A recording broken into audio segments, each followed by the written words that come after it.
Hello, everyone. Welcome back to the West Ham Fan TV podcast episode. Dan? Don't even ask, mate. We haven't been tracking these numbers at all. Not coming as thick as fast as we would like. We've got, had some guests lining up, but they're just not getting back to us. I thought this guest that we've got today wasn't going to get back to us at one point. He was definitely masturbating in the back room somewhere. I was playing Call of Duty, thank you. Oh, really? Yeah. I think that's what they call it these days. I think that's what they call it these days anyway. But something about shooting your weapon or something, I don't know. He's got, what was it? Look, I'm not going to go into any introductions. Our guest today is Gio from Hammers Chat. Go and follow him on Hammers Chat all over social media. How you doing, boys? All right? Oh, Dan's with us as well. Sorry, mate. Yeah, I'm here as usual. No, not too bad, mate. Enjoying the weather inside. Lovely sun. Yeah, well, thankfully I've got a lot of work to do and keep it busy with obviously the West Ham Fan TV stuff we got to do on here, the stuff I do with Dan and Damo and Jace and all of that jazz. So luckily I'm keeping busy, but it's just being indoors all the time. Like I said, look, you can see the sun creeping in through behind the curtain and I'm sitting there with the curtains drawn on a lovely sunny day. So it is what it is, mate. What you do? What you've been doing to entertain yourself? I'll go to Gio first. What you been doing, mate? It's Netflix, to be honest with you. I watched Sunderland Till I Die. I watched Ozark. I'm pretty much finished Money Heist. I've got about half an hour left of the last episode of Money Heist, but I was getting to the point now. I'm struggling. I've watched what I want to watch, but I'm actually going to try and learn how to edit a little bit, just a little bit, nothing too fancy. My computer. Yeah, but no, I know what one I want. I've just got to go. I just need to push myself over the line and go get it. I've heard a rumor. Well, it's not a rumor because you said it yourself. You're doing the channel. You're launching your own channel, GOTV. It's not launching it. Launching it makes it sound like there's a big thing. But nah, I just really like the Premier League. And I've always wished I could do videos about Premier League stuff, but nowhere to really put it, is there? So Charlie, to be fair, Gonzo as well, have always said to me, well, just make one. And I've never really done it, more because of time. But now with this time, I think we'll sat inside. Let's try and do something productive while I'm sat inside. So it's learn, educate myself a little bit and see what happens. But it's a bit of fun. Talking about own channels, right? Have you been looking at Lawless's TikToks? They're not my TikToks. I'm not on TikTok, but I've seen a couple of Jason's ones on Twitter, and then I've seen Dan get the hump because Jason put a good one on his own one rather than their own one, their group one. Yeah, because that's what I was saying. Like, do some content for our channel. Don't go away and start on Moonlight, your own stuff, where he hasn't done anything. I do all the editing, and he goes away and starts doing all these TikToks. So you're the TikTok man. Do the TikToks for us. So that's where the TikTok. I'll be honest with you. I don't fucking understand TikTok. Maybe it's I'm a bit long in the tooth for it all, to be honest with you, but I don't understand it, man. I don't understand. I'm watching people. I think Ryan's getting into it because Ryan keeps on sending me TikToks. There's the Vine part of it. There's like a Vine community on there, that's basically taken over from Vine, and they put little short, funny videos. But all of these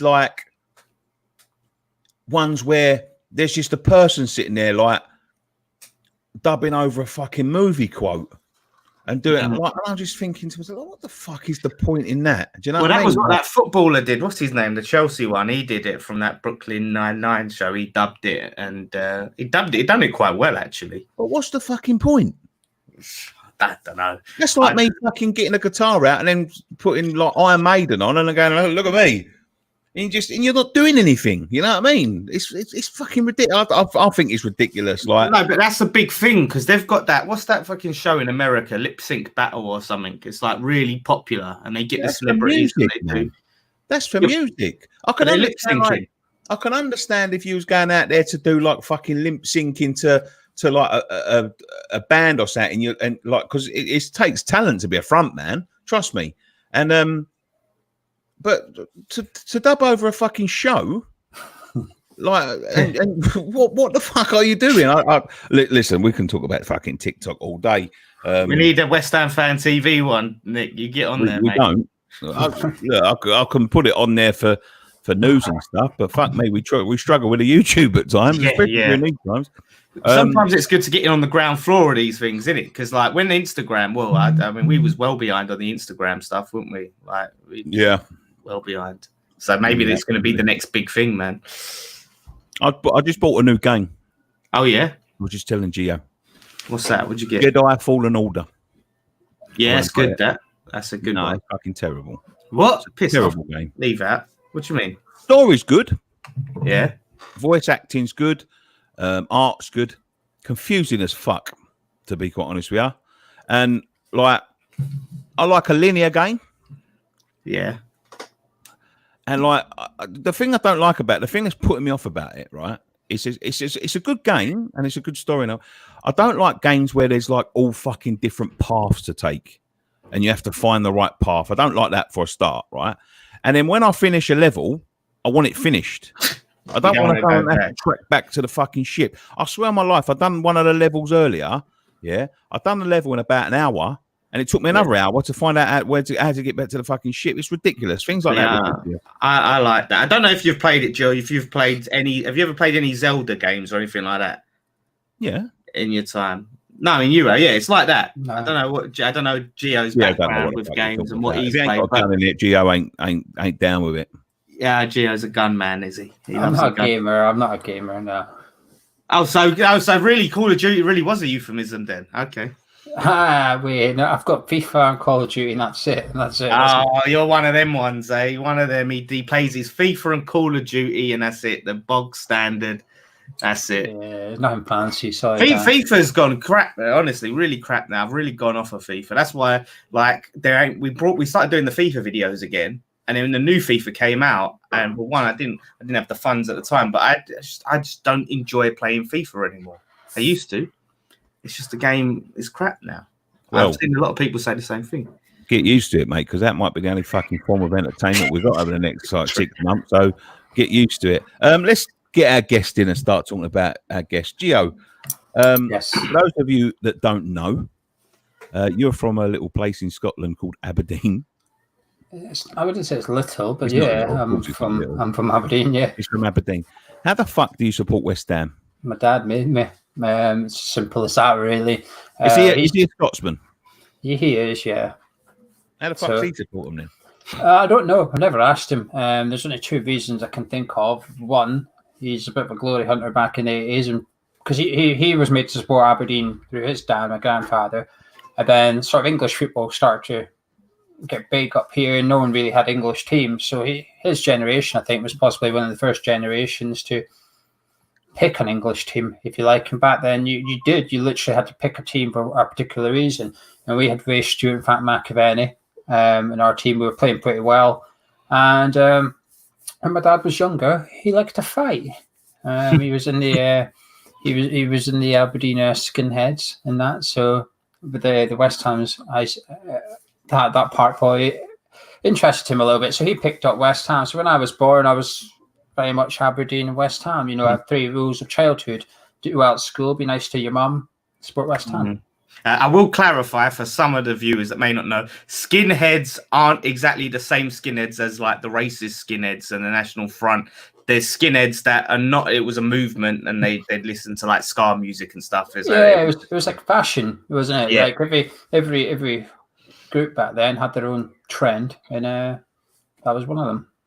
Yeah, so it's massively different to the National Front skinheads. Like that's definitely something that people get confused a bit and mixed up with. So from there, Gio, so you're a little boy. You're obviously being bought claret and blue kits for birthdays and Christmas and all that sort of stuff, as well as supporting Aberdeen, I would imagine. Did you go much to Aberdeen when you was younger? Yeah, I had a season ticket when I was 8, 9, 10 years old because they were 20 quid. It was 20 quid for a child under the age of 12 at Aberdeen. It was £20, so it was £1 a game basically. And then so me and my younger brother and a couple of my friends from a little village we stayed in. I used to stay in a little village, 250 houses. So we used to get on the supporters bus and go in every week. But then I started playing football on a Saturday. So when that happened, I gave up my season ticket. And then, you know, to this day, my brother now has a season ticket at Aberdeen. I've got one at West Ham. We both had the same upbringing. But I became a lot more attached to West Ham. He became a lot more attached to Aberdeen. Don't know why. Do you know what? It just happened. I never even. I've known you for a long time now, and I never even thought of you having brothers or sisters. Yeah, I've got one of each. I keep it not private. No one's really asked, but it's just you know what it's like when you do this YouTube stuff that people will use anything against you they can get if you're liking. Trust me. So I don't know. I've just never really had to discuss the fact that I've got a brother and sister. It's not a secret though. I've got a brother and sister. Yeah. What's the Scottish team? Quickly, Gio. Where's Claret and Blue? Is it Hibernian? Is it there one? No. There's a Scottish team in there that wears Claret. At least Claret. I don't know, to be honest with you. I look at Damon Forrest has got. No, that's Hearts. That's Hearts. Hearts, yeah, it's maroon. Maroon. Okay, is that what they were? Maroon, no blue. No, it's just maroon. So what's the link there, Dan? I don't know why the fuck you brought that up. I know because I was thinking this was my mindset. It sounds fucking batshit, but I'm just imagining him as a kid walking around Scotland with his Claret and Blue, and one of the Aberdeen fans going, you bastard! Like, what are you wearing that for? You know, and that's like the rival team or something. You know, like you know, if say if you was in Glasgow, and you was a flipping Chelsea bloody fan, and you was wearing like blue and similar to Rangers, Celtic fans would be, I don't know. You know what I mean? Like, I don't know, you see that Hearts ain't really a rival of Aberdeen for a start. Well, I didn't even know it was Hearts. I knew there was one team that wore something similar, some similar colours, but I didn't know who's what and what's that. So is your brother a West Ham fan? Yeah, he's a West Ham fan, so he'll get down. He hasn't been down for a while now, but he was planning on coming down to the Villa game, the last game of the season, so he was planning on coming down to that, but he decided to down. Yeah. Right, let's discuss a few things about the season quickly before we get back into you. Right now, I'm asking everyone this at the moment. Do you think the season will be renewed? Do you think it'll be restarted? I don't think so. And I saw something where UEFA was saying that Liverpool will be crowned champions. So it seems to me. Hold on. I know. What the fuck's it got to do with UEFA? What's it got to do with UEFA? They keep sticking their oar and giving their 2 pence, right?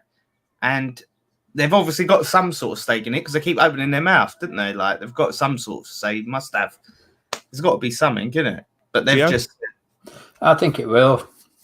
I don't think it would. I thought the only option was to avoid it, but to be honest, in the last week or so, I've changed my mind, thinking that they're just going to finish the season, even if it's in September. I still think they'll finish the season. It's just because of money, purely because of money.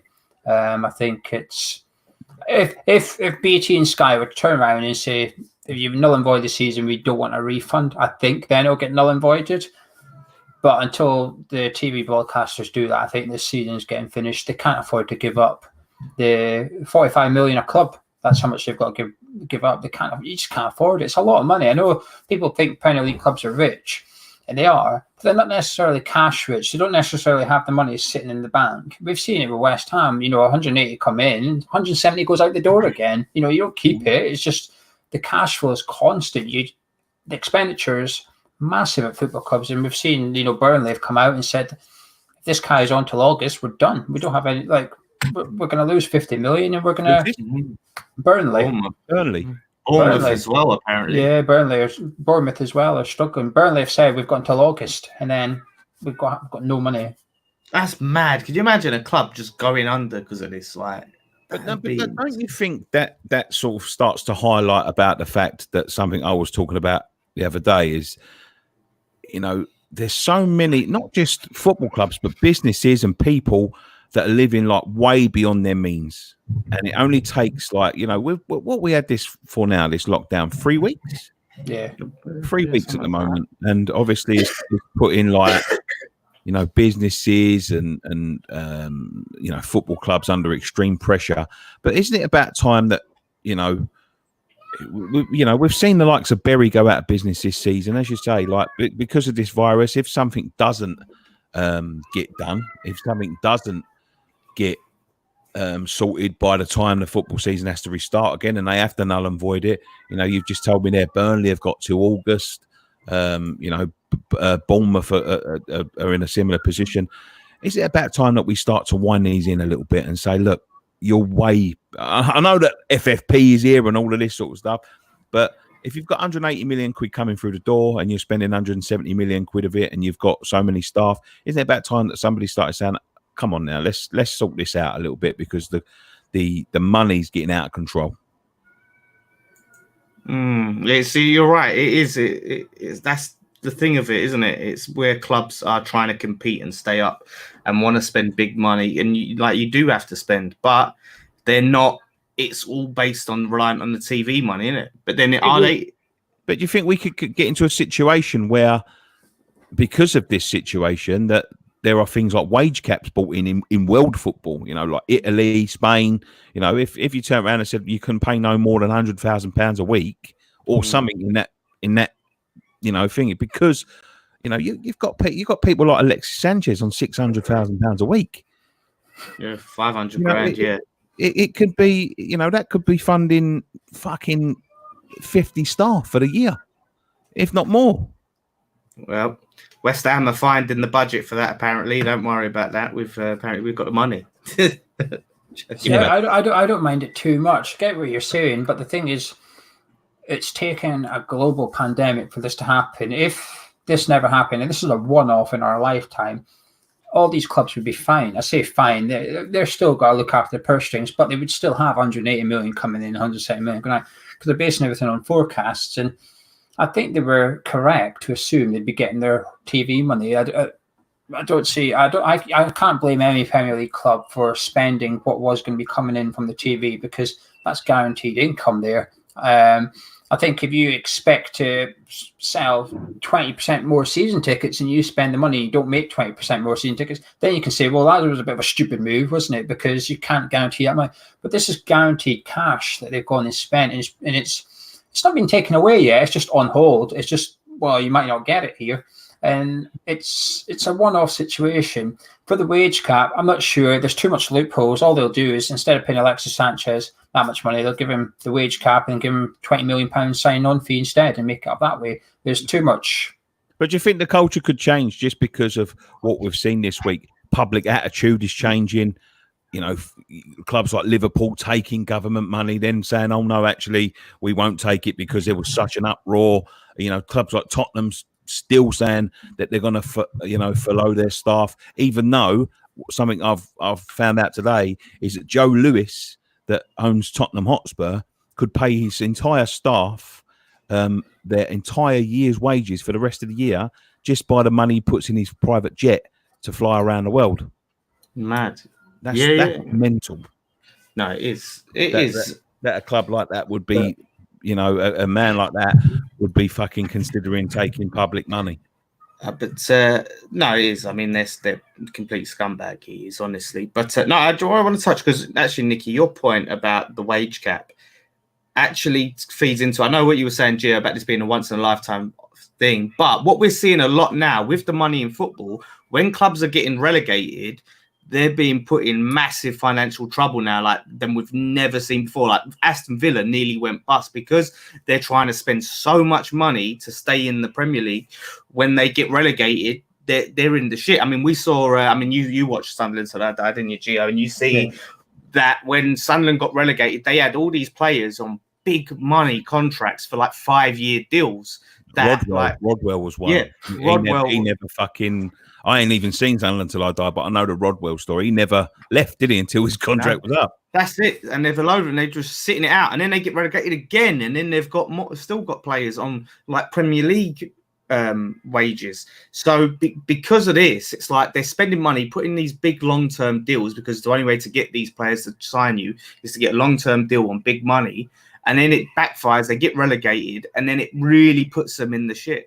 And that's how these clubs, I think, for relegation is they're put in so much trouble. There needs to be some sort of way to do that. I mean, I know some clubs put like relegation loopholes in their clauses and deals, and there's got to be a way to protect clubs, I think, a bit more, because we're seeing it more and more and more. Now, if we get relegated, then we could be in massive trouble.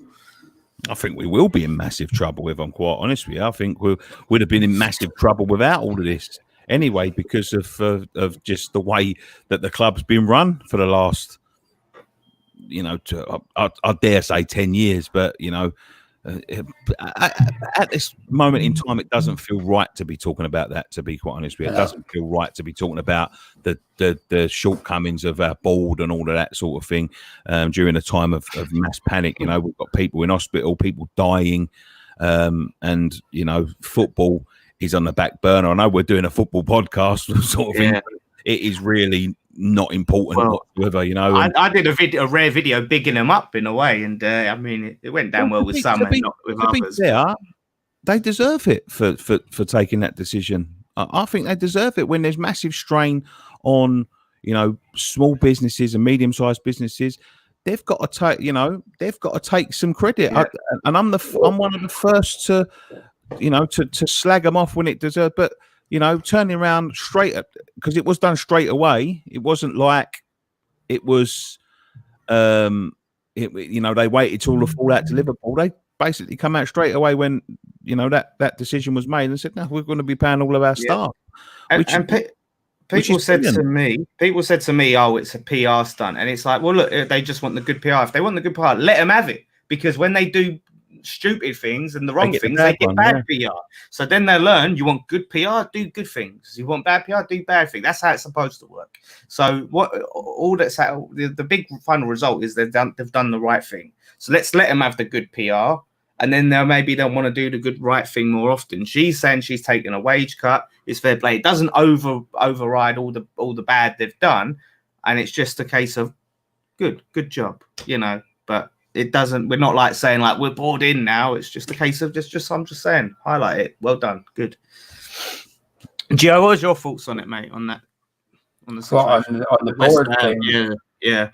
Credit where credit's due. It's easier. Just I know this is going to sound like a backhanded compliment now, but for the sake of context, it is easier for West Ham when we've got less staff than other clubs because we don't have the stewards, we don't have the catering staff, we don't have the people that run the stadium and that, so we've got a lot less staff. But it would still have been easy to furlough them, especially after Spurs have gone and furloughed their staff. You don't know we're recording, Scott. Especially after Spurs went and done it, it would have been easy to follow their lead. And you almost, if it wasn't for clubs like West Ham, I know they got a massive public backlash. Liverpool might have stuck to their guns if more Premier League clubs followed their decision a little bit because it would have been easier. They would have turned around and said, hang on here, 12 clubs have done this, not just us, there's another 11 here. And the other 8 are probably going to have to do it as well sometime further down the line. So, yeah, credit where credit's due. Credit to Kyra and David Moyes as well. There was a third Premier League manager to take a wage cut. So it's praise all around. The board of Sullivan and Goldhouse don't get paid anyway. So, but it was the right decision. So well done. Yeah, I think as a whole, club's dealing with it in the right way. I think Noble as well was one of the sort of players. They had a captain's meeting, and him and De Bruyne, and I think it was Troy Deeney were the 3 of the players that really were speaking up and vocal about. I think it was about possibly players taking wage cuts, and they was talking things about that, and Noble was stepping up. So I think it just shows that we're really handling this situation in the right way. It's going to be very interesting when it comes to season ticket situations, how that's handled in terms of refunds for this season or discounts on next season's season tickets. So, to be honest, I've said this from the beginning, but for the decision they've made, I'll be quite happily just to let them keep the money. I'll be honest, I'll be quite happy to let them keep the money if it's paying some staff or, you know, keeping people in jobs or, you know, they need it. If they're going to lose 45 million quid and they're paying their staff, I'd keep it. I think that's going a bit too far, and I tell you what, because then it's like then you get 150 quid. Oh yeah, well no, it's in a bit of like, because then it sort of just takes away that goodwill gesture and that feel good moment, because it's like, well, look, we can turn around and say we're not going to take the government money, but the season ticket holders, they're going to lose out. So it's like, if they say the goodwill comes from them taking it on the chin and say, look, we're going to do this. This is the right thing. We'll look after the fans. So keep that goodwill. I don't think that it's. Oh, he's gone. Right, he'll be back. I don't think that it's really going to hurt the club too bad financially. What we're talking about, what it ends up being for over the few months. So, no, you know, I can see both sides on this one. It's a difficult thing. Leicester have gone first. Leicester have announced what they're doing. That puts a little bit of pressure on the rest of the Premier League clubs. Say, well, what are you going to do here? And it's difficult because they can't please everyone. I think they need to offer some sort of refund scheme and perhaps make it optional. So if people have the mindset that Nicky has, they can opt out of getting a refund. But people perhaps, but you also have to remember, and to be fair, I know Nicky falls into this category, but there will be people that have lost their jobs and stuff who could do with that money back and can't get a season ticket next season anyway. So even if they say we'll give you money off next year's season ticket, for a lot of people that won't be applicable. They'll say, well, I can't afford it. Even with that deduction, I can't afford it. I need the cash now. I need it back in my bank account ASAP. It's a horrible time. I don't think there's any. Well, I think there is a correct answer, and that is you refund people pro rata. I think that is the right thing to do. Is it the best thing for the club? No, because financially it's going to hit them, and it's going to hit them hard. Yeah, I worked it out. It's £10.8 million they'll have to give back. Well, do you know what they should do? Do you know what they should do? I've seen an Jacob Steinberg did an article saying that they're looking of raising money through shares, essentially, aren't they? They're opening up to the people that already own the club, saying, "Do you guys want to buy more shares?" Well, I think this is how they do it.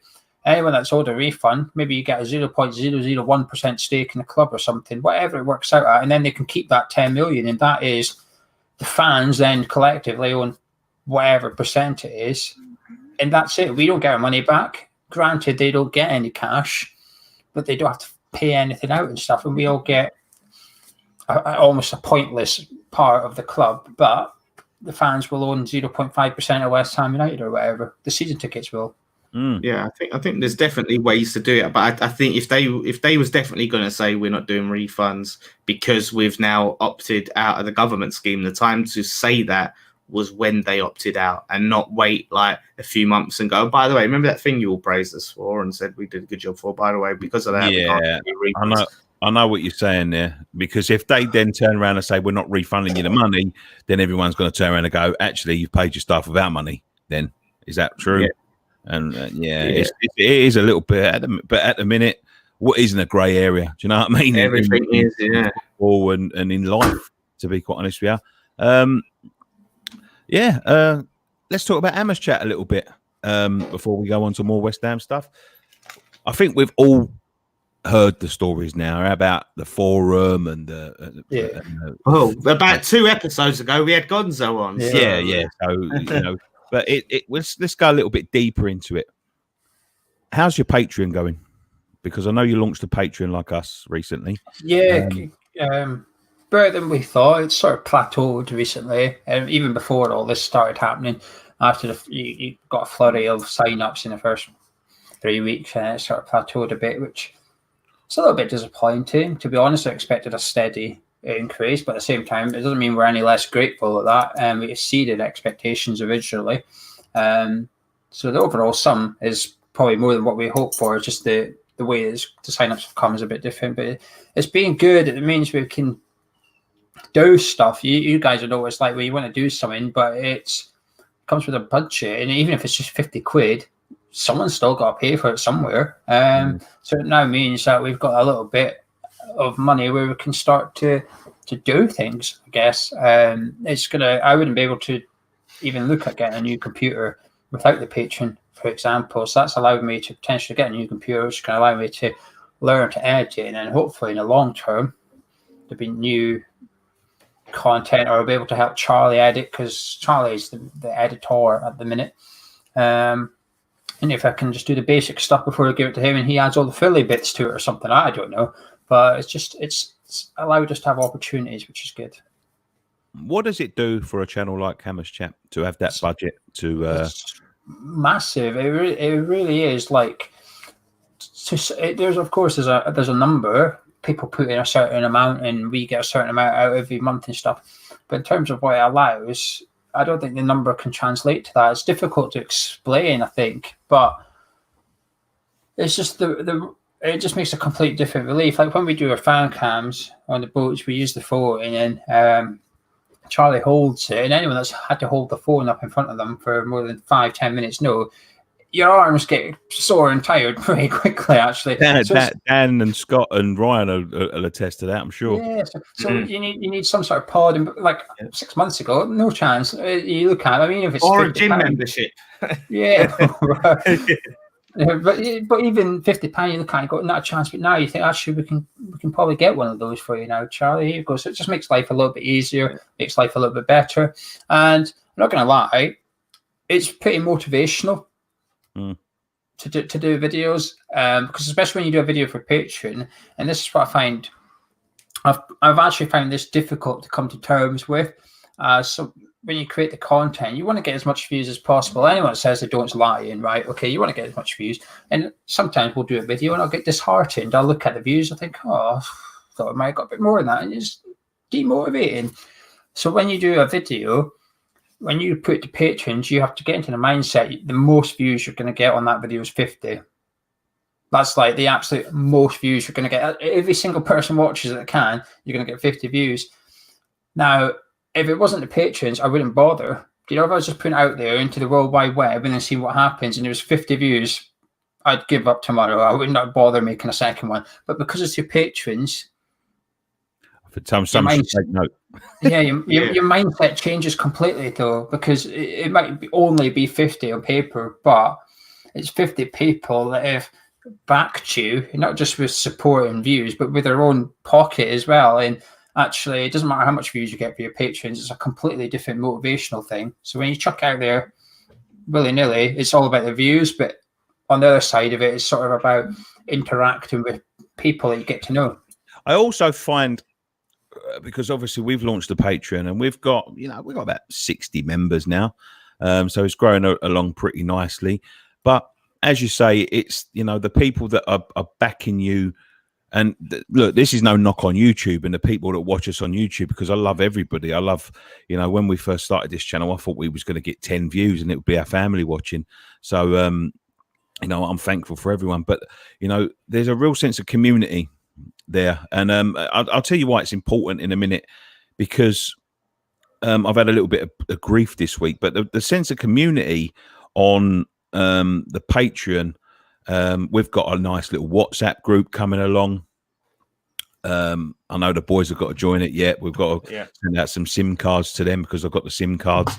But I've sat down and we've had like Ask Us Anything Q&As with just them, where we've invited people into the chat. We've got a WhatsApp group going on. We're working on some stuff to give to the guys, because we bought out some pint glasses recently. So that the money that's coming from that is going to be funding the stuff to give back to them, like T-shirts and things like that. But I sat down and played FIFA Pro Clubs with a few of them the other day. And I know you're one, Gio, so, you're going to get all of that stuff as well. But yeah, the sense of community is brilliant. Not having to worry too much about, somebody. It's your safe haven. Me and Gonzalo's call it a safe haven. You feel a bit more relaxed when you do a Patreon video. It's difficult to say, but you can't get trolled. Like, your patrons aren't going to troll you, are you? And 99% of people on YouTube won't either. But there's always that 1% who enjoy it and do it. But the trolls, I mean, this week especially as well. I don't know whether anybody see. Yeah. I know, Dan, you certainly did, but I've been getting some pretty horrendous abuse on Twitter, and it's disappointing because I've become a little bit of a. I think I've become a little bit of a running gag in that sort of trolling community. And don't get me wrong, like I'm giving them airtime now, but I think it's just important to say these things and what these people are and why you shouldn't, laugh at these things. It's disgusting. Some of the things that they were saying to me is disgusting. That they initially come at me because I done a tweet, and look, I'm going to admit it now. I don't know how to fucking find out who dislikes your videos. I was just trying to rustle a few people on Twitter myself, but It worked. I think so, yeah. But yeah, I don't know how to do all of that. I was just, it was just a little bit of I was bored indoors. And then I started getting these tweets from these fake accounts. Now, the thing is about these fake accounts, right? And they've got a running gag in. I said, we know who you are. Look, I've got a pretty fucking good idea who them people are, because I've got my eyes and ears to the ground on everything. I know people that know people that know people. I've got a pretty good idea who them people are. You know, what we're going to do about it, I don't know. You know, I was been thinking about going to the law and all of that sort of thing, because the stuff that has started to coming out of their mouth, it gets worse. At first, they started having a go at me because I'm bald. Now, I'm not. Who gives a fuck? I've been bald since I've been 20 years old. You know, I've been losing my hair since I've been 20. I'm 37 now. I'm pretty used to the idea that I'm bald. You know, it makes me laugh when people think that's an insult. People said to me, "Oh, you're bald." I know. Yeah, like, that's like me going, "Oh, you got brown hair." You know, don't bother me. They done these like memes about my hair's done a recede. Yeah, so were yours probably in 20 years, you fucking dickheads. But yeah, so they're starting this, but then the abuse starts to become very personal, and the thing is, what they don't understand is I've been in this fucking game for a long time now. At one point, I would be arguing with these people. Now it's like water off a duck's back, but it doesn't make the content of it any less disgusting. There was tweets out like, you know, joking that I was a paedophile. There's jokes about I mistreat my son. There's jokes about they're making jokes about how I like to touch kids and rape kids and all that. And like, it gets to the point where I'm thinking to myself, now, come on, you know what I mean? Like, no matter how funny you think all this is, it's not funny, is it?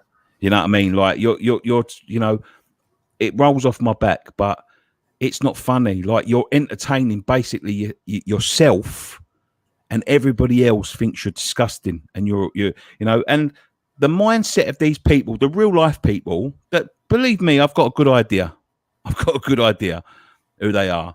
The real life people, to think that, have got to be pretty disgusting individuals. And if they get caught out, you know, on their personal accounts and all of this sort of stuff, and they get exposed, they're going to have a pretty tough time getting through life when they've done that to so many people. Does that make sense? Yeah. You know, job security and all of that. I know that a few of them go to university and all that. If that all gets reported, they're out.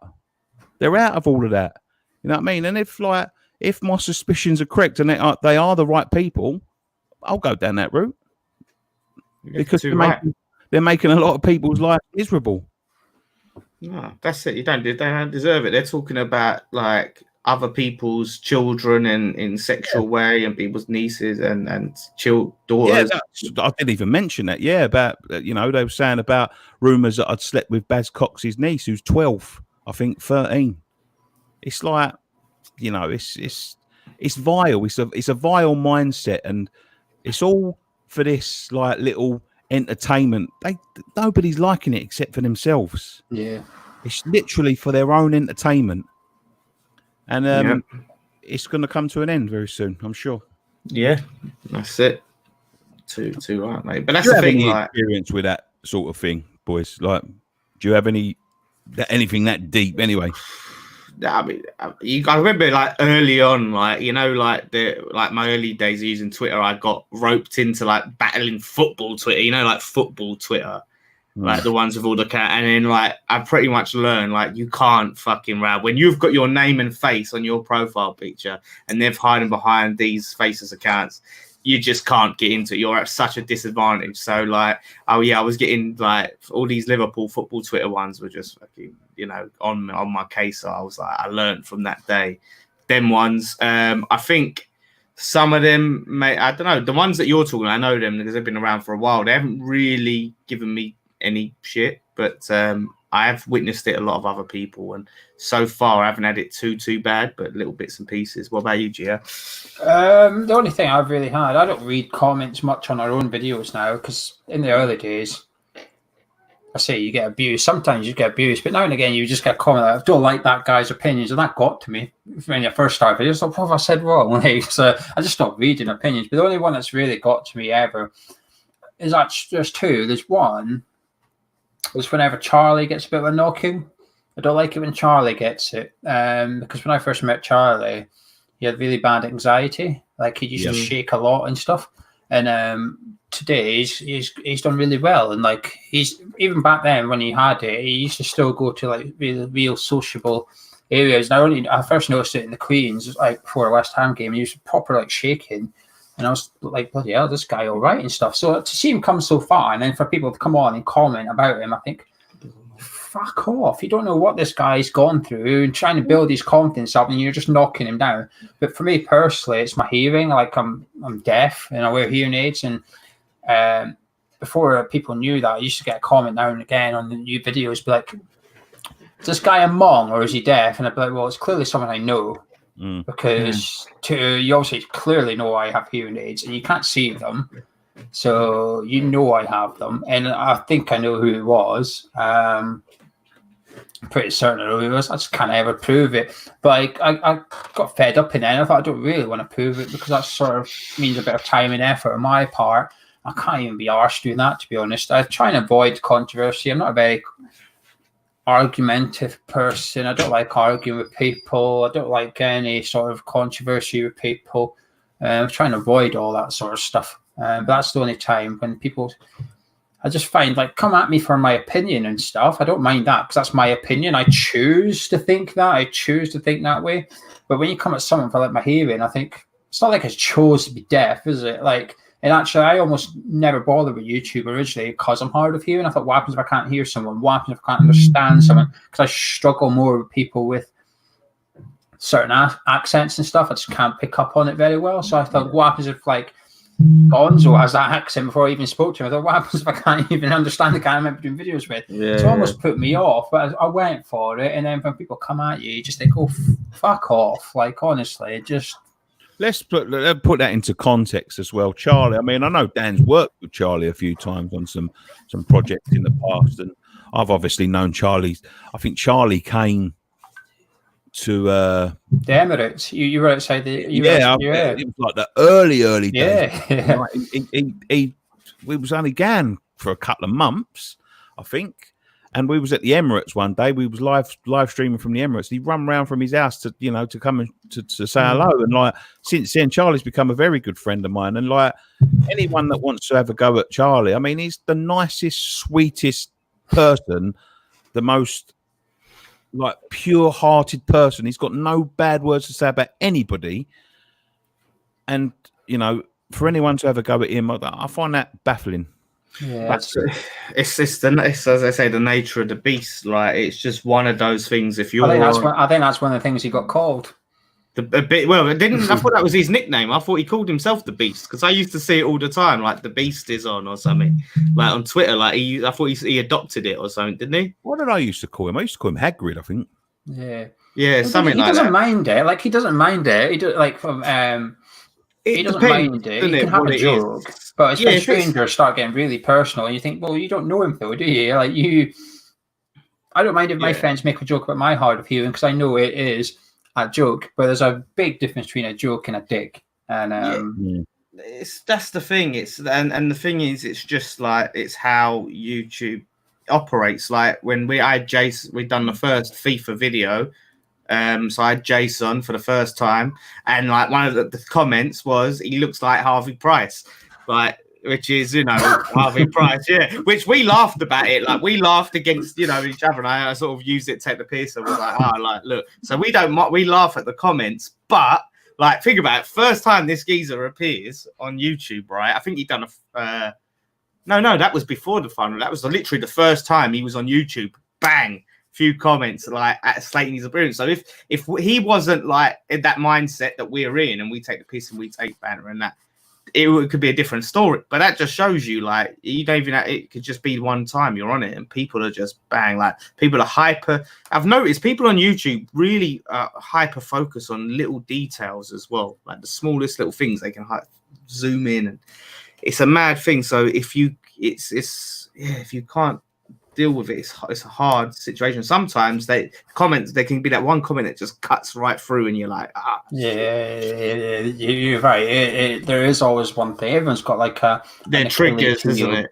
Yeah, you've got like an Achilles heel, haven't you? And they'll prod away until they find it, and they tend to know when they find it because you reply.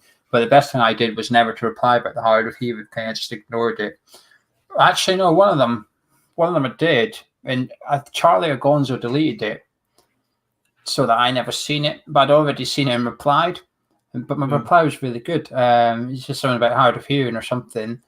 And then I can't remember. Basically, I said thanks for your feet. I said actually I'm hard of hearing and stuff or something, and he replied something I can't remember. And I basically made a joke about as long as I can hear you, and I got a lot of thumbs up and stuff. His comment had no thumbs up, and mine had like 9. And I thought, well, this is it. People can appreciate that you're able to take it, but Gonzo Charlie deleted it anyway. The original one.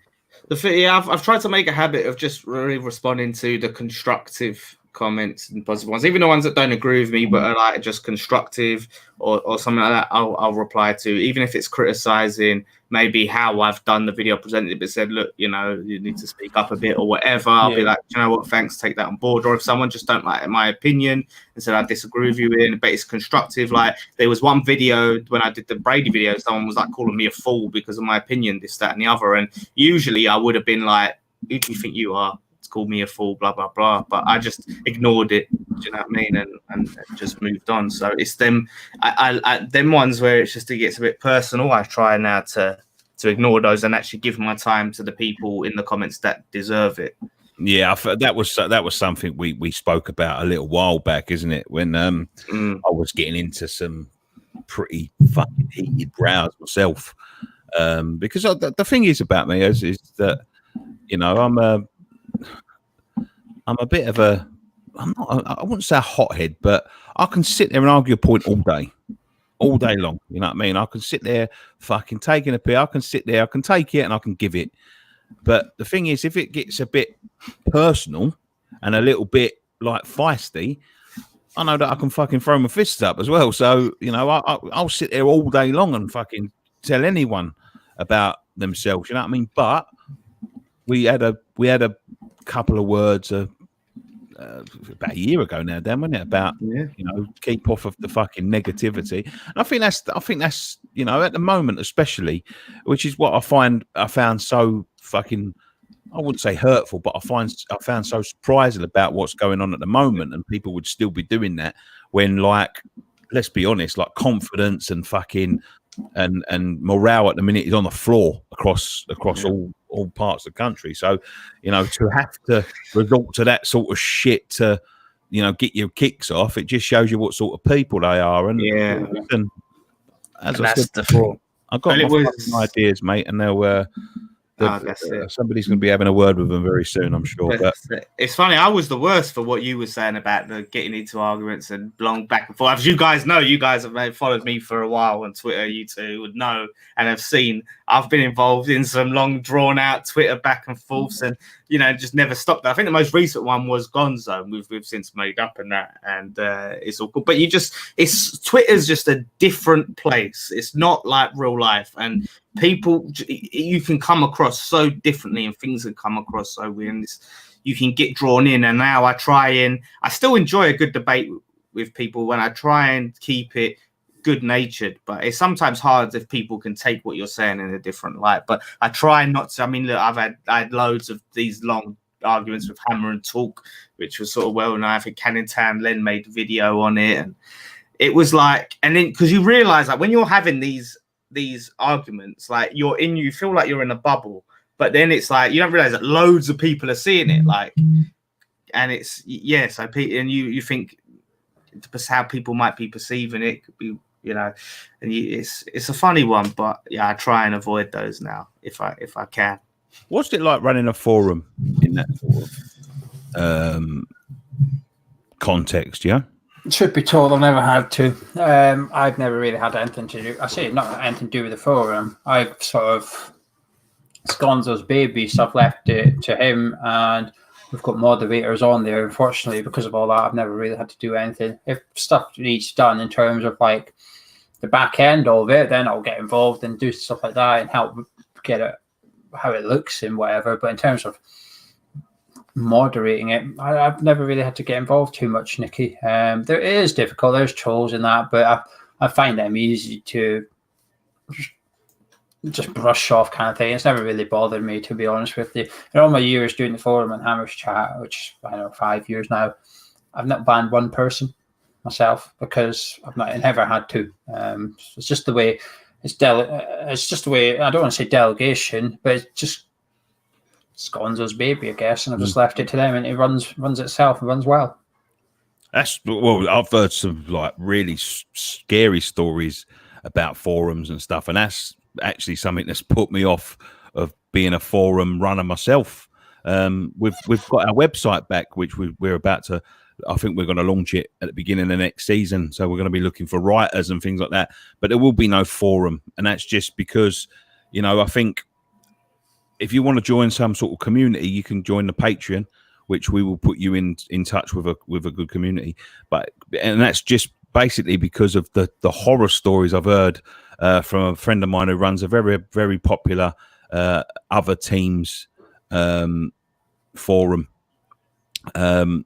Just telling me some about the type of character he gets on there and what they have to do to sort of police it, and that really put me off, to be quite honest with you, because it's like some of it's vile, to be quite honest with you. But and there are these like rumors. I don't know whether this is true, but this is what put me off early days. Is that anything that happens on there is like basically down to you. And you can be you can amend the terms and conditions. Still, you can amend the terms and conditions of the registration. When they sign up, you basically say this is whatever you write is your responsibility. But the default, there has been a case in the past. I think it was Blackpool. I could be wrong. I'm pretty sure Blackpool is the story you're referring to here. I think back when Blackpool were awfully run, they were, when they had all the protests going on and stuff, the Blackpool fans were posting a lot of bad stuff about the owners as well. I don't want to say death threats. I never really read it, but I'd imagine it was quite extreme stuff. And the Blackpool owners took the forum owners to court basically and said, "This is you. It's your website. Let's go." And then they were obviously saying, "Well, hang on a minute. They're like, we never posted it," and they basically said, "Don't care. Your website is slandering me. Let's go to court." So there was a great big. It wasn't the people that had done the post that got in trouble for it. It was very much the website owners that got pulled up and dragged in front of the magistrates. I don't know how it ended. I think in the end the owners backed off a bit because it was a PR disaster. As you can tell, any football club that goes head to head with their fans is going to lose. The football club ain't going to win that, are they? So I think they ended up backing off. But it's scary times really that someone can post something. You could be asleep, wake up one morning, and because of that post, bills on the door. Say, "Oh, you death threat on your website." Saying, "What?" Yeah. Bobby 93. I don't know Bobby 93. Look, he's got one post. He joined up last night. Doesn't matter. It's on your website. Come on, in the back of the car. Let's go. I mean, our forums, have they, like from your perspective, lost a bit of popularity over the years? I mean, 100%. Because I noticed you guys started a YouTube channel for your forum now, and you've got the forum channel, right? It was just something to call it, to be honest with you, Dan. Right. I thought it was like this is videos for our forum. I mean, it was sort of like just put out there, and an idea was the forum members would post videos, but never really took off, if you like. But it was just a natural thing to call it as well with the forum. But forums have definitely lost their popularity, and I suppose with the rise of social media platform, like before social media was a big thing, it had communities on there, everyone was bang on forums, and that's where you could communicate. And then like as the rise of social media, I suppose people was communicating on there. I suppose that might be something to do with it. I mean, I don't post on the forum much anymore. I never really used to originally, to be fair, sort of when I got involved at the start in the early days, almost like I have to post on the forum, because if I'm going to run the bloody thing and stuff, I'm going to have to be seen posting on it. But bit by bit, slowly, I just sort of, faded. Is there a bit where you'd shut it down? Like if it got the numbers got too low and there wasn't really... because there will always be people that post on it, and you speak of community, there is a community on there that know each other and stuff. If you shut it down, they've got to go somewhere because they're used to posting on a forum. They don't have Facebook or Twitter or that. They don't want to post on Facebook or Twitter. Well, that's how you formed, isn't it? Yeah, so now it doesn't cost us anything. It doesn't cost us anything. It costs £400 a year for the website, but that website also has the mobile phone app as well because of the server. So we took away the forum. It would still cost £400 a year to run. So just as well leaving it there. We'll always have the forum there, and it'll always be free. Well, yeah, that's fair enough. Yeah, if it's not costing you anything extra, it's not really requiring much of your time, then yeah, why not? Because like I said, there will always be those people that, like you said, don't want to be on social media, and actually, where if they've used it for so many years, they're comfortable, they like where they are, and they like to stay in that platform. So yeah, it's like you said, why not keep it there for them? Yeah, I mean, in 30 years it might be gone. Because you know, naturally it's just going to die, isn't it? Naturally, it will just die off. But it's funny, you've got like Reddit, right, which is like the new big. It's like, you know, quite fairly. It's not new, but it's quite up and coming in terms of really popular. It's like the new thing of social media. But you follow that, it really follows like a forum in how the actual how the layout is and how the topics and that work. But that's like, so forums in their traditional sense are getting less popular, but now Reddit is like super popular, but it has similar layouts of a forum. So you may see more stuff, something like that, take over, and then, like I said, it will just shift. I'll be honest, I'm a member of like several forums, but I've never been a massive fan of forums. Never been a massive fan of them, like in general. I think that comes from another bit of, like, getting a bit of stick on there. But I'm not too keen on the fact that nobody's seems to be like accountable for themselves. You know what I mean? Like, you've had a troll on your forum. We call him Numbers, because I remember him. He's had a couple of swipes at me a few times, and like, I've asked you who he is, and you can't tell me who he is, because nobody would ever know who he is. And that you know, I think the anonymity of the internet, although it's important to keep that, you know, to keep that sort of freedom of speech alive. In other things, you know, when you're using it to threaten people and all that, it makes me think, like, I think Twitter should be like opening a bank account. Yeah, you need that kind of photo ID or something. Well, you have to connect now your phone number to it. I know that, like, now if you sign up to Twitter and you open a Twitter, there has to be a phone number attached to it. Which I know you can get. Yeah, you can get burner SIMs and that. It should be like opening up a bank account, because the way that things spread on there, you know, there's rumors being spread on there, there's misinformation being spread on there, there's racism, it's vile. Like, I watched something, I don't know whether you've watched it, I watched something with Robbie the other day. He done a documentary on ITV about the re-rise of racism in football. I thought it was an excellent documentary. That's Robbie Lau, if anyone's listening. I forget what it's called now, the title of it, but it was a really, really good documentary. And, you know, you see some of the stuff that was being tweeted to him, all anonymously from Twitter. And basically, like, when he goes to the police and stuff, they basically turn around and go, it's down to Twitter.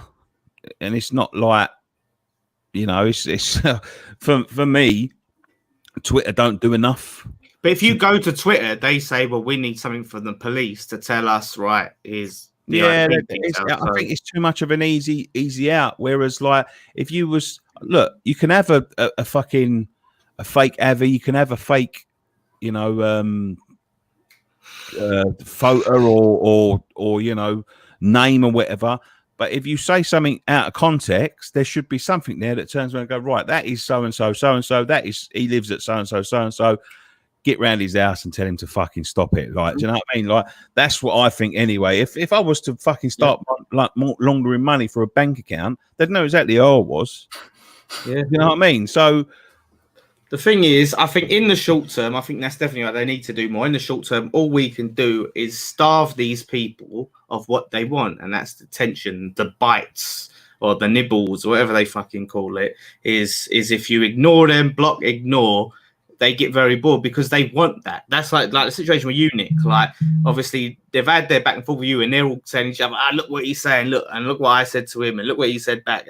This is brilliant. Look here, we've got him. We're what do they call it? What did they say?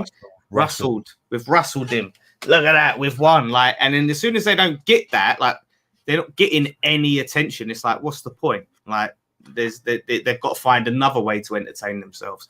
So I think it's hard for a lot of people, but like people will post, like when someone says something disgusting, like on Twitter behind one of these football abbeys, and someone quote tweets and goes, "Look at this disgusting person," and then everyone jumps on it and tweets them and says, "You're this, you're that." They're loving it. They're laughing their asses off at look at all these people. But if they was to say that shit and it was just like tumbleweeds, then you know what I mean. The thing is, mate, can you imagine the panic on these people's face, right? If someone hacked the fucking app, and at the same time, once you picked it up and sent your first tweet on your phone, it took a photo of you and posted it straight away, and you couldn't delete it. Imagine someone done that. Imagine the panic on some of these people's faces. It'd be fucking amazing. It'd be the most amazing thing to happen, I think, on Twitter ever, to be quite honest with you. Yeah, they'd shit themselves. Apparently, there's a program, actually. I don't watch it, but it's like celebrities were able to meet the people trolling them or saying, like, they was going around their ass and like to the trolls and confronting them and be like, "Why'd you say this?" And some of them was like, "Oh, you know, I was just bored," or just, you know, they had their reasons. But I definitely want to see that program, but people tell me about it. They confront the trolls, and then you get into the psyche of why they troll, what it is to be a troll, you know. So there's a lot, but in the short term, just starve them of attention. That's what we can all do, no matter what you got coming up on Amos Chat during this difficult time. When we're going to have our FIFA game? We'll have a FIFA game soon, I guess. I've got a Matt Etherington interview. I've done a Matt Etherington interview. Oh, Matty. I love Matty. Which was all right. So that'll be going up soon. Just a cup of tea, standard cup of tea. We'll be talking more about the club needing to raise money. The shareholder, they're trying to perhaps looking at selling some shares at West Ham to raise 30-40 million to cover the missing money, if you like, on the income. If you don't go missing? What happens if they resume it and they get it all? I mean, I think they still should maybe look to bring in some other investment. I think, because I think it's clear that they're not really capable of doing. It's got to be aimed at Tripp. It's got to be aimed at Tripp. I think this is a come and get me plea to Tripp, almost to say, look, mate, you're on 10%. You need to step up a little bit. Now, I'm not saying they're right to do that. I'm not saying that Tripp should be the one that steps up. I think it's an invitation to Tripp to buy a bit more in the club, put more money in, because it's easier to spend someone else's cash than your own, isn't it? You know. Because it's a weird company, like business. Football is a weird business to buy like small shares in, because it's like, you know, you buy, say, like big businesses that are just like super profit making businesses, and if you buy like 5%, you can get some of your dividends and stuff like that. I don't think football clubs work like that. So if he's buying that 10%, there has to be a reason. There has to be something beyond just getting a little bit of a paycheck here and there. So surely it is kind of like, well, look, whatever your intentions are, you need to start maybe make a bit of progress on them intentions. Maybe I'd imagine. Yeah, like he might have an idea to that he wants to own more of the club and buy it one day, or for whoever this consortium is he represents. But obviously, he seems to be playing the long game. Maybe waiting until the board's ready to sell. But yeah, maybe sticking a little bit more, buy a little bit more of it. Interesting, very interesting stuff. So yeah, I look forward to seeing that Gio, see what you guys say. But I did see the story about it the other day. There are stories slowly but surely coming out, but it's like I was saying in my Brady video, I didn't want to do a dedicated video to the Alexis Sanchez story because it's so ridiculous that it's still, we've had Sean on here a few times, and a really nice guy, great guy. But then I just wonder why he keeps. He's not a great guy. He's a guy. Oh, he's a guy. He comes across very nice. He's all right. I got a bit more respect from him. I wouldn't say he's a fucking great guy though. Well, not a great guy. I don't know him that well, but I'm saying I got on with him. He came across well, right? I got on with him. I ain't got nothing personal against him, but I do question. He posted it once. Then he posted it again, it's stepping up. And I know it's not just him. He's taking it from other sources, maybe like the Telegraph or whoever. But you just, as a West Ham fan, you just use your common sense. Okay, he's on 500 grand a week, for fuck's sake. There's just so many reasons why that's just ridiculous. and not even. Yeah, it's the clickbait that does my fucking head in. It's just the clickbait. It's just like Alexis Sanchez this and Alexis Sanchez that. And I suppose as a YouTuber, really, I should be a bit more into clickbaity stuff. But I don't want to be like fucking tricked on clicking saying about Alexis Sanchez. Look, I won't click on it because I know it's bollocks before it's even opened. You know what I mean? Like, if I was to do a video on it, I would make it clear in the thumbnail or the title that this is bollocks. I think if you click this video, this is me talking about how I think this is bollocks. You're not going to click the video as if to say Alexis Sanchez to West Ham ? Or something like that. Like, no, it's bollocks. I don't know what you think, Gio. Gio might turn and go, you know what? I've got some sources. He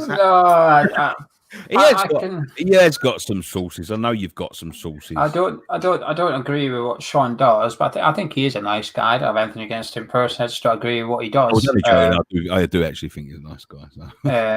But the whole clickbait thing, don't know. I guess we're sort of guilty of it as well a little bit. But there's got to be at least a line. Do you know what I mean? Like, I know, like. A lot I mean, none of us have been doing a video about the Alexis Sanchez being linked to West Ham, because we know it is a bit.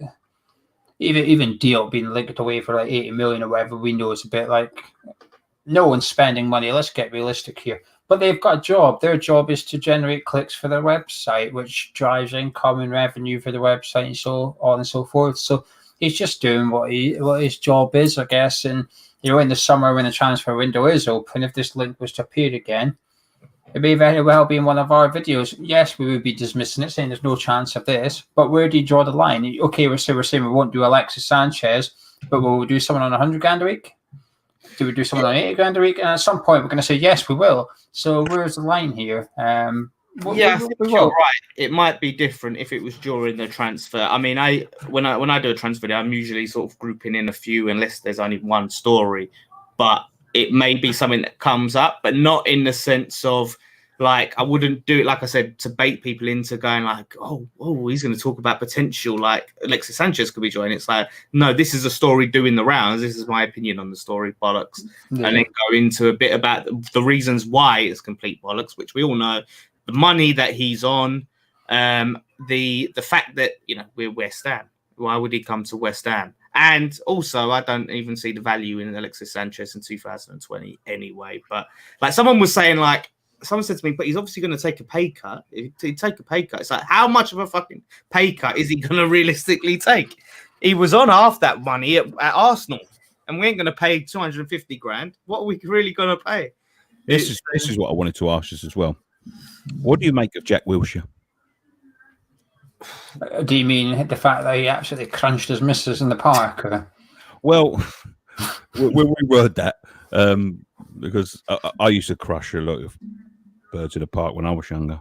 No, I'm only joking. That's a joke. But no, the fact that, let me put this into context a little bit, because he's been with us for 2 years now, 2 seasons, almost 2 seasons. He's on £100,000 a week. He's played 11 games. 11 games in 2 years, which we all knew the risk. We all knew the risk. But is he fucking walloping his missus up in the air in the park, sliding on the floor? I mean, she could have fell on his fucking... He's got bad ankle. She could have fell on his ankle and broke it and all that. Is it acceptable? Like, look, I'm not going to be a fucking killjoy here and turn around and go, actually, he has to... I'm not one of these sort of Twitter police that turn around and go, actually, he can't be out enjoying himself, blah, blah, blah. In fact, I sort of initially spoke up for him with the washing machine video, because it's like, come on now, like, he's just because he's injured, it doesn't mean he has to, sit in the corner and do nothing. But fucking smashing people about like that in a park when you've taken like £10.4 million in 2 years, and that could quite easily go wrong and all that. Same as Deck when he got caught in the park playing with Mason Mount when they're meant to be self-isolating. I think that was a stupid thing to do as well. But like, why doesn't he just keep these things to himself? I don't know. I'm a little bit less. I think I can give him a break on this. I know what you're saying, Nick, but it's like, think about it. If he was in training, he could have quite easily hurt himself there. again. Yeah, but if he was training, then he was doing them tackles on other players, right? Which would have been part of his job. He could have hurt himself, and he's got to do something. He's got to try and, play. His misses, mate. Fuck me. It's probably the other things you can do except slide tackle your wife in the park. Dude, I mean, go to running machine. Go lift the weights or something. Fuck me. You don't have to fucking crunch your misses. Yeah, but then how's he gonna get his crunching tackle training? He's got. Well, when he goes back to training, he's doing his job. Which could be another 2 months until they can do that at least. So I mean, look, I know what you're saying, but the geezer's he's got to do something. I don't know where he is at physically now. We haven't had any updates in fucking forever on what the situation is physically, but he's got to be. He was close, wasn't he? Before, yeah, he's back in light training anyway. But yeah, that's the thing. Like, it's one of them situations of, does he try and, if he tries to wrap himself up in cotton wool, then his game's going to suffer anyway. So he needs to make a decision. Like, if he can't play normally or train normally, right? Which is, obviously, you won't call crunches misses train normally, but like I said, he might do similar things in training. But if he can't do his job normally, he might as well retire. What would have been what I'm saying is, all right, just imagine this situation. They're mucking about in the park. He's trying to nutmeg. Now, back me up on this, Gio, because I know you're going to see a bit of common sense here, right? He smashes his fucking missus up in the air. She lands back on his ankle, and he either dislocates his ankle or breaks his ankle again. Because that shit happens quite easily. I mean, fuck me. Emmerich Larsson broke his leg running, by clashing it against someone. The geezer's got bones like fucking biscuits anyway. You know what I mean? Like, and if she lands on his ankle, even if she sprains it and he's out for another 2 months or a month or so, like, you've got to think to yourself, now, come on, Jack. You know what I mean? Like, there's got to come to a point where, after all the backlash you got from the washing machine video, and who's this bloke? And who, where the fuck's he been? Blah blah blah blah. Now he's jumping out of washing machines, as if to say, do you know what? I think I'm going to keep that one for the family album. I'm going to think I'll keep that one for me mates. Do you know what I mean? Like, or me family to watch and not publicly post it.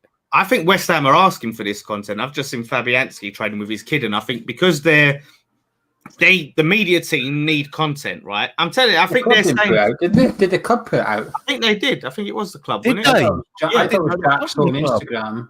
Oh, I thought the club... I don't know. I thought the club... I think it's Jack's personal Instagram he put it on. Yeah. Oh, maybe the club put it on. I think he'd done that with the washing machine or tumble dryer thing, and then I think the club then used it, and then I think that's where I started to get a small issue with, because of the tumble dryer one, I thought, it's good to see Jack involved, good to see spirits are high, it's a bit of team atmosphere. But for the club to put it out, I thought that was maybe a little bit of a silly mistake, because then you're putting out to over 1 million people. And it's like, look what our injured players are doing. And I thought it's difficult, but this slide tackle thing, if he did get injured, though, I think the club could probably not pay him. That must be breach of contract, because you're not allowed to go skiing or anything, are you, as a professional footballer? So would you be allowed to slide tackle your misses in the back garden as a professional footballer? Yeah. I'm going to assume not. So I'm going to assume if he got injured, the club will say, well, that saves us a load of money over the next couple of months, Jack. But I don't know. I can see both sides. I can see the fun side, but there's plenty of other things you can do that's fun and funny without risking an injury. Is it taking the piss out of the fan base? I wouldn't go that far. I wouldn't say it's taking the piss out of us. Is he out of order or not out of order? What do you think? No, I wouldn't say it's out of order. Out of order is a very extreme thing to say, isn't it? That's like, is it a daft thing to do? Yeah, maybe I'd say daft. I think it's a potentially silly thing to do. And it reminds me of. Have you guys ever seen Brass Eye where David Sullivan was on it, and he put like a dildo on a baby's toy or something? It was like, yeah, and he's going to him, is that out of order? And that's it. And he's like, oh well, Dave's like, well, yeah, I feel it might be decent. It's like, right, and he tears this head of this baby, and then he puts it above this naked woman and that head. He goes, right, is that out of order? Is that indecent? He's like, well, I think that may be indecent. Like, he just really all these weird things. You have to. I'm going to send you both the video. Brass Eye is brilliant series from back in early 2000s. But David Sullivan, but obviously I probably didn't remember it because you didn't see the David Sullivan one. He's I wouldn't have been taking much notice, but I remember Brass Eye when they was like asking like Phil Collins and that to support some anti-pedo thing, like nonsense. Yeah, I remember all that of humor. But anyone listening, all your listeners, type in. It should still be on YouTube. David Sullivan Brass Eye. It is brilliant how he sends him up. All these different things he's getting with all these sex toys and this baby's toy and these fucking porn posters and swapping the bodies and the heads around. Is this indecent? And he's going, "Oh, Shay, no, I think that's all right." Just pushing him until he finally goes. He's a funny character, David Sullivan, and he's a funny bloke. Yeah, we didn't finish up, mate. What else we got coming on MS Chat? That's about it, really. Playing FIFA. Any more quizzes? Because I enjoyed the quiz. Yeah, I want to do another one. There'll be another West Ham one, and then potentially one more Premier League one as well. But I'll do the next quiz will be a West Ham quiz. Yeah, it's just difficult because you can only ask certain things once, can't you? Like who's got the record appearance holders? You can only ever ask that once, so you've got to start to think outside the box a little bit. And it's a lot of work coming up with questions actually, and gauging the difficulty of the questions I find hardest, because sometimes you're thinking you need to do a few tap-ins, don't you? You need to do a few, like who scored the volley against Wimbledon. You need a couple of them in there so people can get some answers correct, but you also need a few tough ones. But it's the middle of the road ones I struggle with. I'm thinking, can people get this? Will they get this? And you see the scores after, and you think, all right, that was maybe a little bit more difficult than I hoped. So but yeah, it's a lot of work for me, and Charlie's got all the graphics to do, which is a lot of work again. So and then you've got all the OBS stuff. So basically, Dan will probably know more. You'll know, Nicky, but to the viewers don't know, every image has got its own source, and I've got 40 sources plus the cameras and the audio and all that feeding into my OBS. So I'm sitting there clicking at each thing one by one. It's quite you need a producer to do that, mate. It's a lot. So you probably need an off-air producer doing all of that sort of thing. Ideally, but the budget don't go that far. Exactly. Jesus. I have a proper picture how that will run because I use OBS and I know. So it is hard, like to do that and then to keep doing it, and like you said, keep making it different, and then on top of all of that, it's tough. Like content. It's hard now, isn't it, to keep coming up with content? Yeah, you've got to dig deep. You've got to dig deep, boys, and come up with stuff. I know you guys have just done. I've not watched it yet because it literally went up, and that was the 3 Mexican players that just came up on my phone. So I didn't even know about it. It came up just after while we was already started recording. I was like, oh right, yeah, nice, good stuff. That's Ryan's first go at editing his own video. Oh right, I'll go watch after this. I'll message him and say good job on that. And what was it like your Irish thing, Nick? He didn't. He told me how he done it. Right, he done the thumbnail, which I think the thumbnail was okay. It's for a first attempt, it's really, really good. But the way he edited the video, and I said to him, like, send it to me, and I'll give you some tips and all that. He done it through StreamYard and then clicked the pictures as he was talking. Oh, right. So he edited it as he was doing it. Yeah. So I said to him, like, we're gonna be teaching him a little bit over the next few, but as a beginner's go, I think it's a good go, man. It's everyone's learning some new skills in the thingy. That's it. Might as well make it productive, mate. While we've got this time, I'm a bit of I ain't even got a fucking job yet. I need to pull my finger out my ass because when all this finishes, everyone's going to be toddling off back to work, and I'm going to be still sitting on my ass indoors. Yeah, that's that's hard trying to find a job now. But this is the problem. Like a lot of people have been learning skills and doing all this stuff.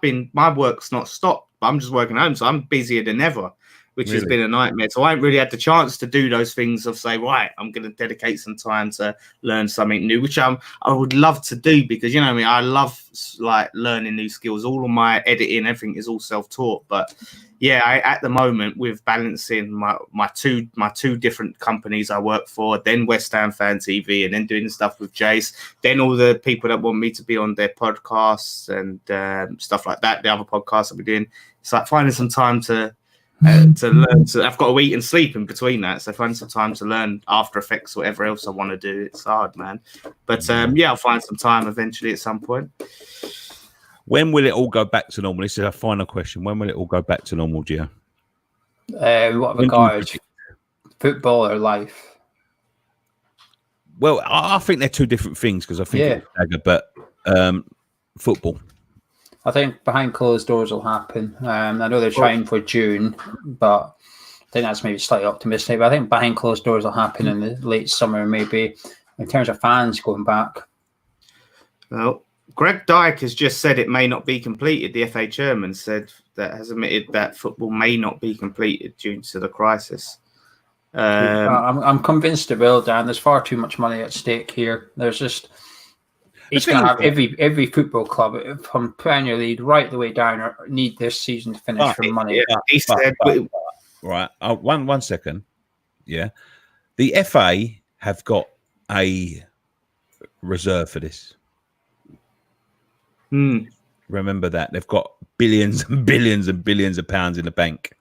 Yeah, so maybe that can. Okay, yeah, what he said was we may not be able to finish the season as football is not our priority. Human life is, and we will do as the government directs as the pandemic unfolds. That's the biggest PR fucking stuff. They don't forget these are people that were telling us would have been playing games last weekend.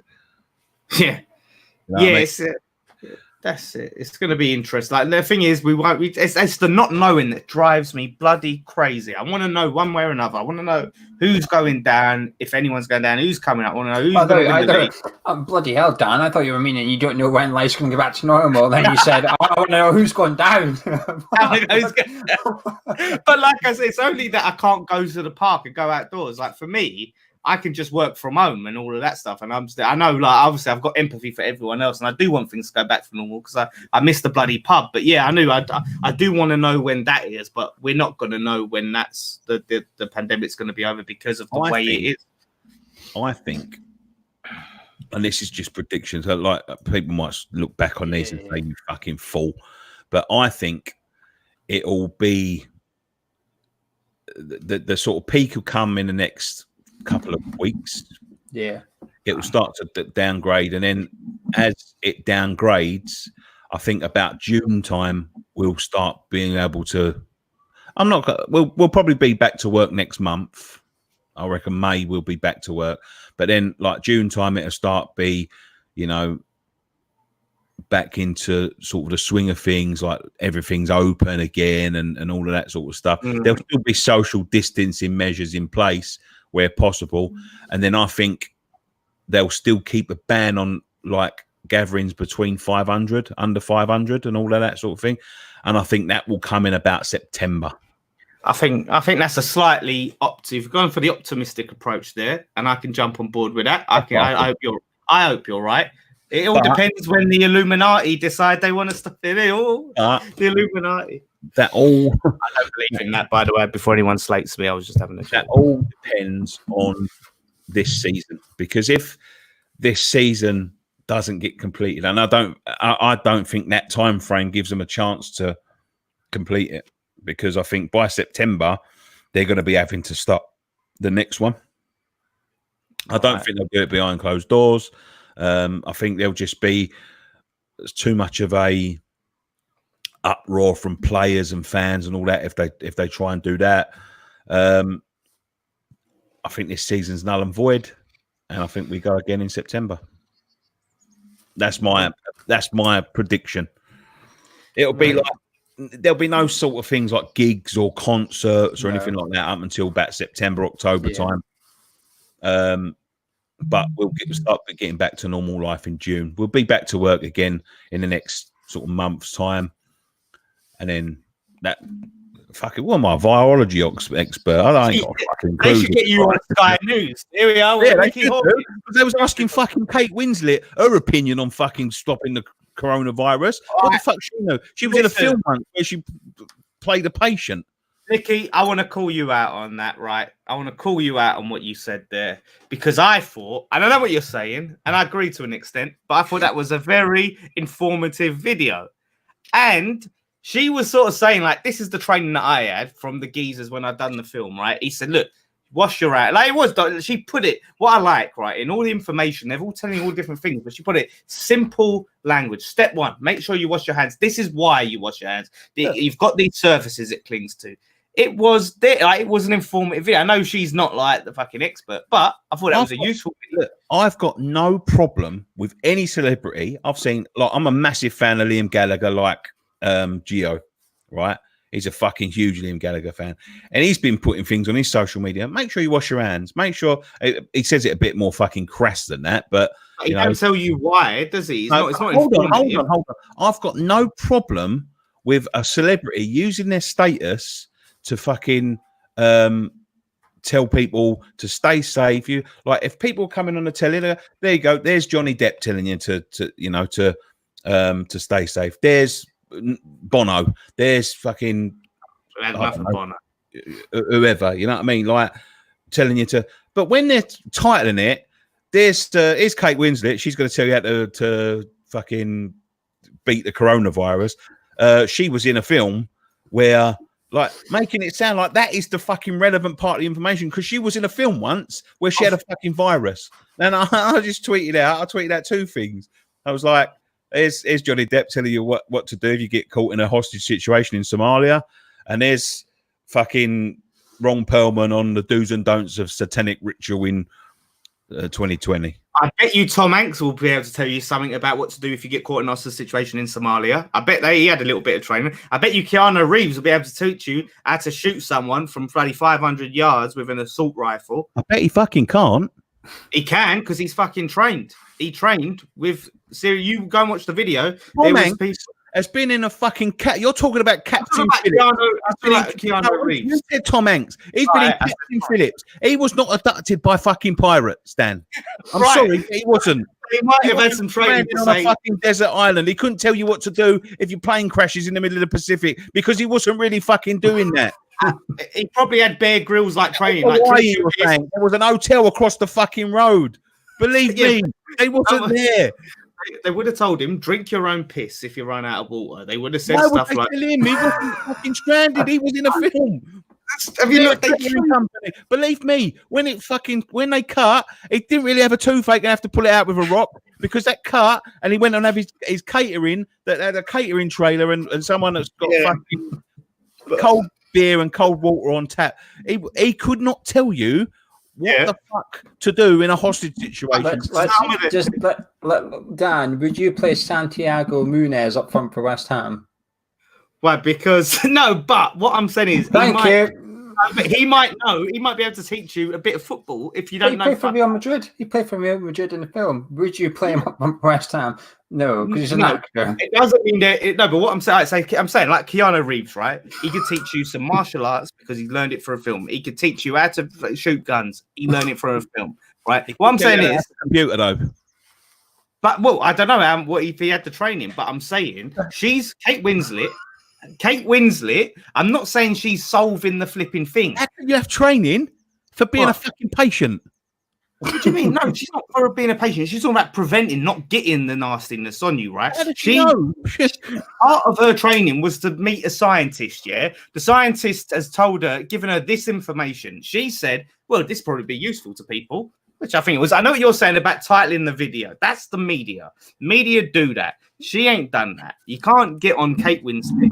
She's just said, look, this scientist told me the reason why you need to wash your hands. And she said, the water doesn't need to be piping hot. It can be a bit warm, blah, blah, blah. So you're like, oh, shit. Like, I didn't know that. I thought it had to be roasted. There are also some scientists telling people to knock down 5G fucking masts. Are there really any scientists doing that? That sounds like some weird...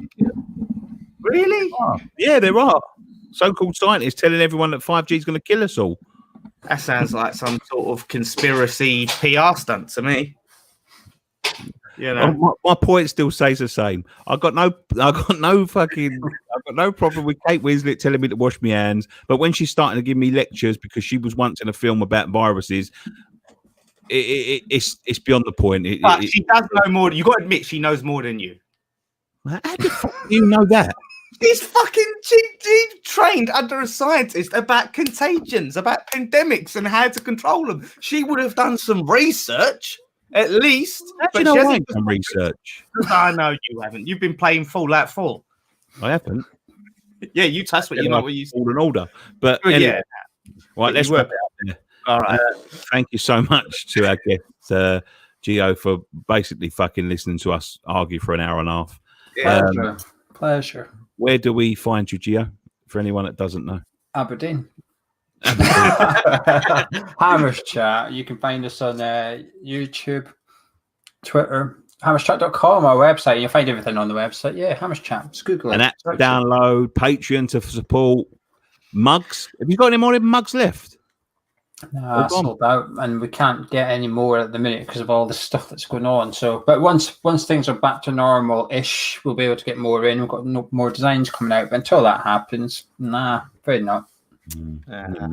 Yeah, go and support them guys over there. Always a pleasure, Gio. Thank you very much. Thank you. Dan, always a pleasure to talk to you, mate. Yep, as usual, mates. And we'll be back on Friday, won't we? We're having another Friday night pint. Yes, we are going to be having a Friday night pint, so come and join us for that.